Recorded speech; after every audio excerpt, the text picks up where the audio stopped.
All right, I'm going to talk about this concept that we are what we eat. Now, obviously, if you eat healthier, you're going to be healthier. You're going to feel better. Your body's going to function more optimally, right? But it's not just our nutritional diet that we have to consider here.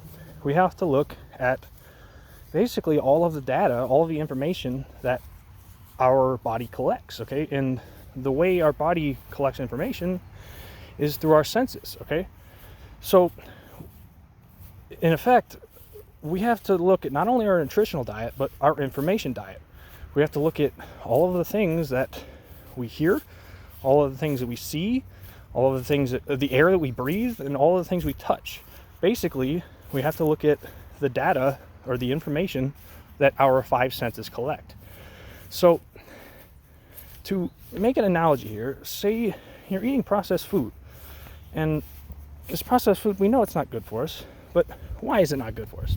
Well, it's not good for us because it's basically void of micronutrients.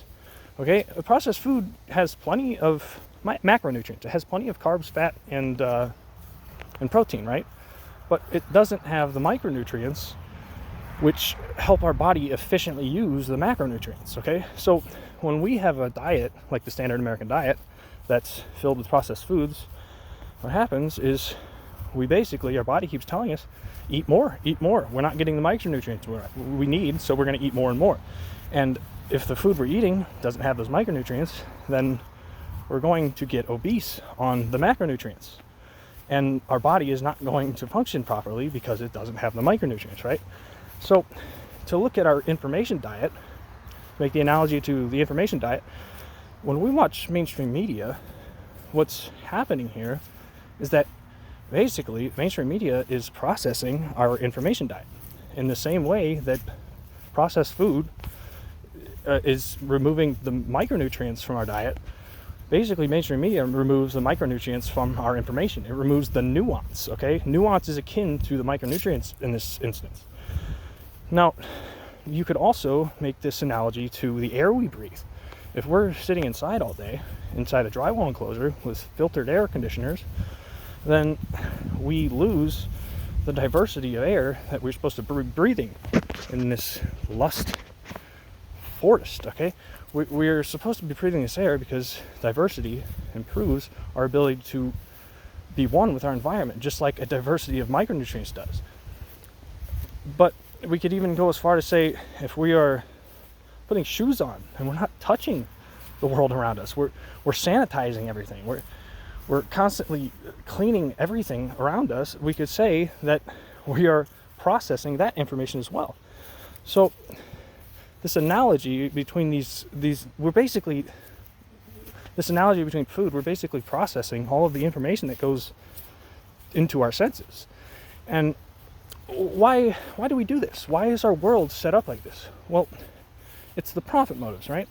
So when we have these food companies that make processed food, their goal is to sell as much processed food as you can. Their goal is to get you to eat as much junk food as they can because it makes them money, right? The same is with the mainstream media.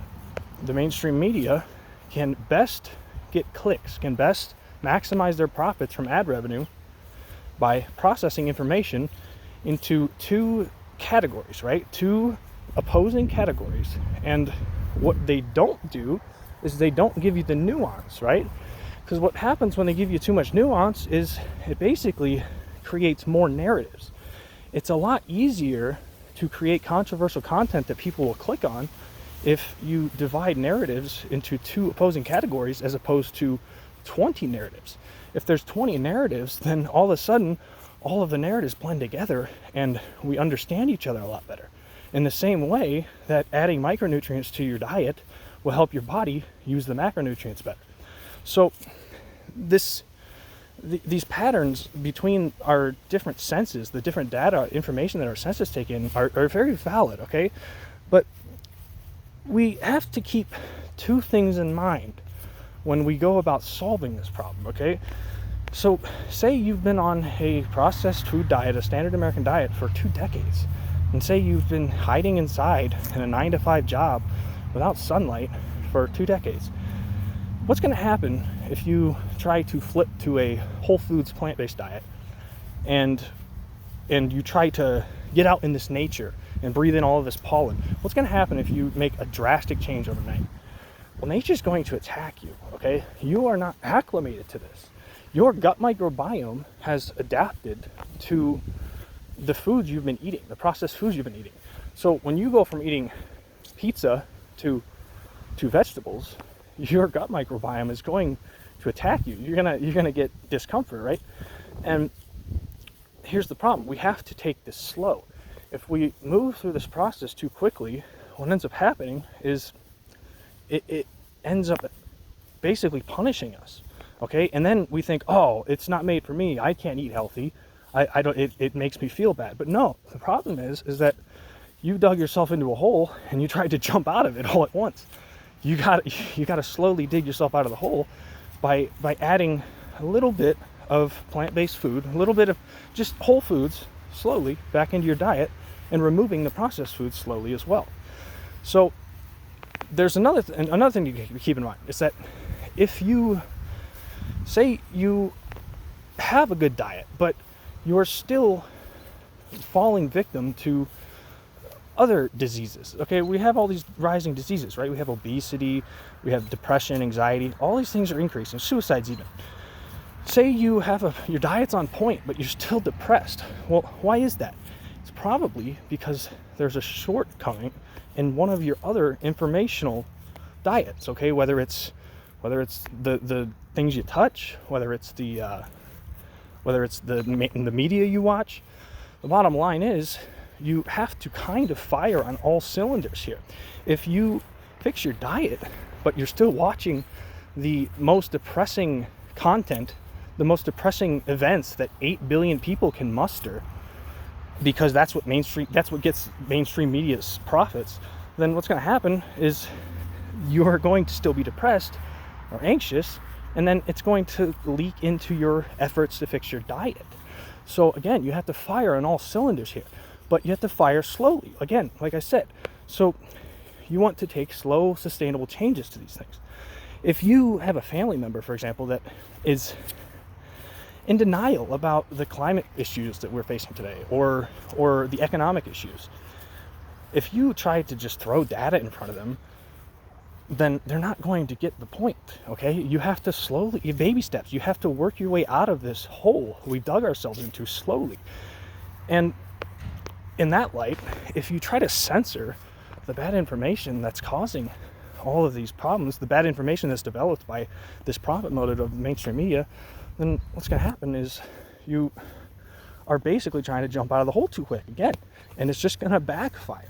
The people who are spreading that bad information they're just going to dig in deeper.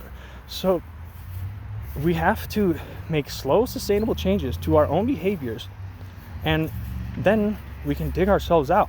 But again, you have to fire on all cylinders here. Take your shoes off and walk in your yard. Okay, touch the grass with your feet. Okay, 10 minutes a day, no more. Take a walk down the bike trail, whatever it may be. Get some exercise. Add a vegetable to your diet every week. Okay, and then slowly over time, we can fix our own corrupted perceptions, our own processed perceptions that have basically removed the diversity from our lives. Nature thrives on diversity, okay? This is a law of nature. There's new evidence, or there's new research around the gut microbiome that's proving this. And if you were interested in that, I suggest you look into Dr. Zach Bush's work. I will leave a link in the description to a video of his that gets you started. But the bottom line is, we have removed the diversity due to profit motives, and in effect, we are separating ourselves from nature, and it's killing us. It's killing us with all of these rising diseases of disparity. And you will become a victim to something if you are not firing on all cylinders. It's not to say you need, again, if you do this overnight, you're gonna hit a wall. Okay, you have to train yourself. You have to retrain yourself. You have to train your bad behaviors away slowly, because it's very hard to make drastic changes. Now, if you think you can do it, you can try it, but you probably won't be successful. So there's just some food for thought. Tell me what you think. Have a good day.